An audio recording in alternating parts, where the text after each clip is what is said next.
Check in with our Wolf Blitzer, who joined us now live from Jerusalem. Obviously, Wolf, a major escalation now in this conflict. There is now a formal statement from the Israel Defense Forces, Anderson, saying that the Israelis have decided to go in on the ground into Gaza. Let me read a couple sentences for you. Following 10 days of Hamas attacks by land, air, and sea, and after repeated rejections of offers to de-escalate the situation, the Israel Defense Forces has initiated a ground operation within the Gaza Strip. The statement then says, the IDF's objective, as defined by the Israeli government, is to establish a reality in which Israeli residents can live in safety and security without continued indiscriminate terror, while striking a significant blow to Hamas's terror infrastructure. It then goes into detail which units of the Israeli military will be involved in this operation. It looks, based on what I'm reading here from this official statement from the IDF, Anderson, it looks like virtually all aspects of the IDF are going to be involved: infantry, armored corps, engineer corps, artillery, intelligence, combined with aerial and naval support.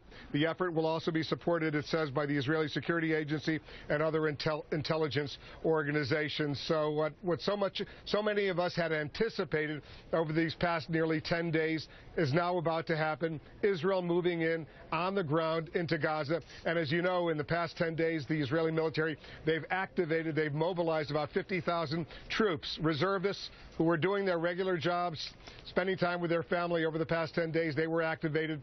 Most of them went to units, maybe not necessarily close to the border, but units where others, regular soldiers, regular military personnel, could move then to the south towards Gaza.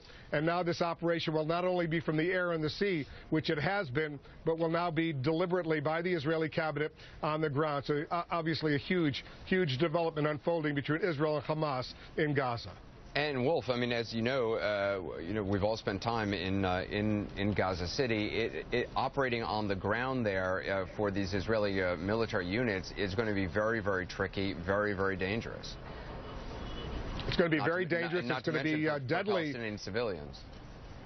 Of course, there's going to be a lot of casualties, a lot of Palestinian casualties. They'll go after Hamas targets, but there will inevitably be civilians, women and children, elderly, who will be caught in the fire. As you know, about 1.8 million people live in this tiny little Gaza Strip, so it's one of the most concentrated areas in the world. So there will be plenty of civilian casualties, presumably, although the statement that the IDF just issued, they say, in the face of Hamas's tactics to civilian casualties in pursuit of its terrorist goals, the IDF will continue in its unprecedented efforts to limit civilian harm. So they're saying they're going to try to limit civilian harm. There will also be Israeli casualties, and the Israeli public is gearing up for that. Israeli ground troops going in. They'll be subject to sniper fire and other activities. So there will be Israeli casualties. So far, one Israeli has died in this operation. More than 200 Palestinians in Gaza have died, but I suspect those numbers are about to go up.